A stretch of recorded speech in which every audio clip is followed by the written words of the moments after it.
मी आताच अमितदादांना सांगत होती की हे सगळे काँग्रेसवर इथे काही लाट बीट नसते, हे सगळे काही कोणतीही लाट असू दे इकडे फक्त काँग्रेसची लाट असते.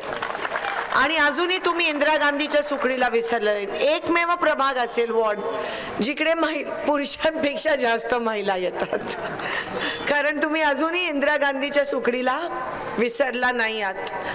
तुम्ही मला 3 वेळा आमदार बनवलं, मी अजून काय मागू तुमच्याकडून? तुम्ही मला 3 वेळा आशीर्वाद दिलात, 15 वर्ष मी तुमची सेवा केली, तुम्ही मला ती संधी दिली तुमची सेवा करण्याची.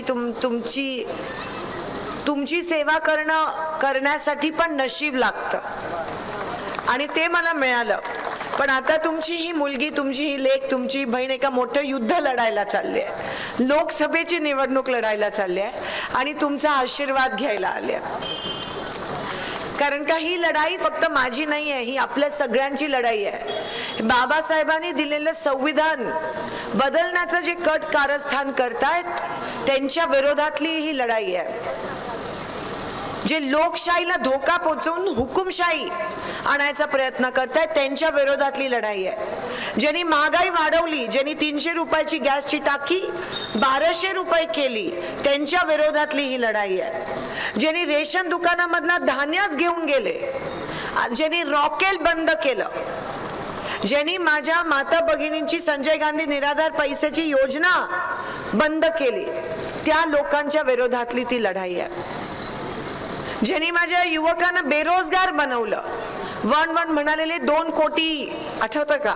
2 कोटी वर्षाला देऊ, 2 मुलांना पण नोकरी मिळाली नाहीये, त्या लोकांच्या विरोधातली लढाई आहे. आज सोलापूर शहरात 8-8 दिवस पाणी येत नाहीये, पाण्याची तीव्र टंचाई आहे, दुष्काळ आहे. ज्यांनी ही परिस्थिती सोलापूरवर आणली त्यांच्या विरोधातली ही लढाई आहे. असं कधीच झालं नव्हतं की आपल्याला 8-8 दिवसाआड पाणी मिळायचं. दुष्काळात पण आपण 2 दिवसाआड पाणी दिलं जेव्हा काँग्रेसची सत्ता महापालिकेत होती तेव्हा, तुम्हाला आठवत असेल. पण ह्या लोकांनी 2 वर्ष झाले महानगरपालिकेत निवडणूकच घेतली नाहीये.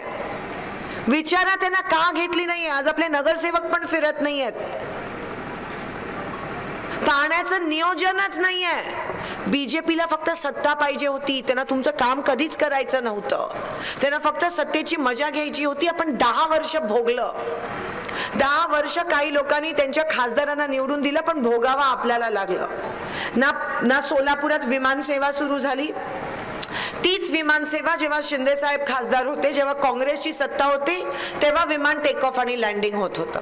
पण ह्या लोकांनी चिमणी अशी पाडली जणू काय ते विमान हवेत आणि ते लँडिंग होणार होतं. एवढी तातडीने ती चिमणी पाडली पण अजून यांचं विमान लँड झालं नाहीये. NTPC सोडून त्याच्यानंतर एक पण उद्योग ना, IT पार्क आलं ना उद्योग आलं. आणि का वाईट वाटतं माहितीये का की ज्या थाटामाटात आलेली बीजेपी की भाई और बहनो 15 लाख आणि हे आणि ते, एक तर उद्योग आणला का ह्या लोकांनी मला सांगा? एक छोटं फॅक्टरी पण आणली नाही आपल्या सोलापुरात. आता सेटलमेंट मध्ये कोणाला 15 लाख मिळाले का? बघा मिळाले असते. हा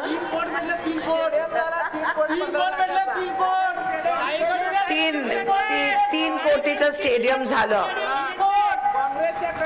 ते पण भांडून. ना 15 लाख मिळाले, उलट महागाई वाढली, ना नोकरी मिळाली, ना विमानसेवा चालू झाली. पाणी नेलं, आपलं हक्काचं पाणी या लोकांनी नेलं. पाणी पुरवठा होत नाहीये सगळीकडे.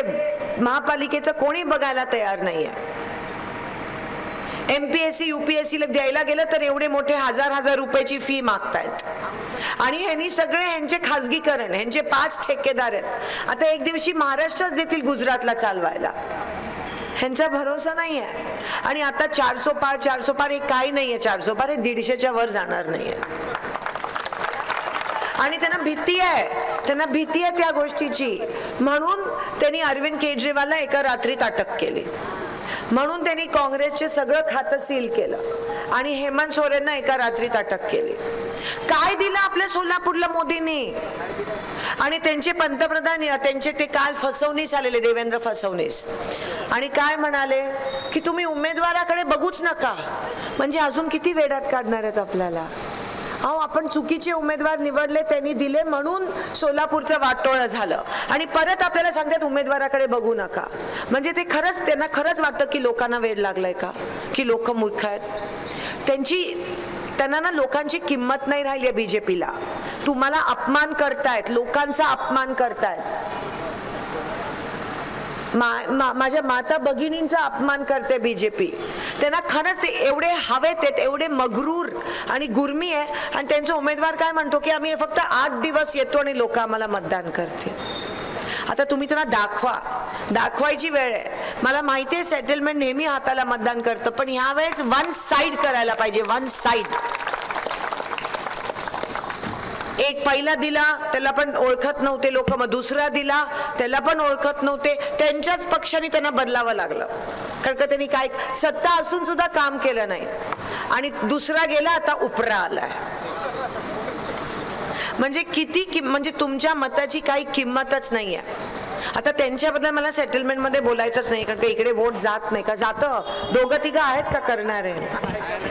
जर करणारे असले ना 15 दिवस, आता तुम्हाला एकच काम आहे, ते कसं आपल्या डोक्यावर बिंबवतात तसं तर तुम्ही त्यांच्यावर जाऊन बिंबवा की तू जर बीजेपीला वोट केलं तर आम्हाला भोगावं लागेल तुझ्यामुळे, म्हणून खबरदार बीजेपीला वोट केलं तर, असं तुम्ही त्यांना सांगा.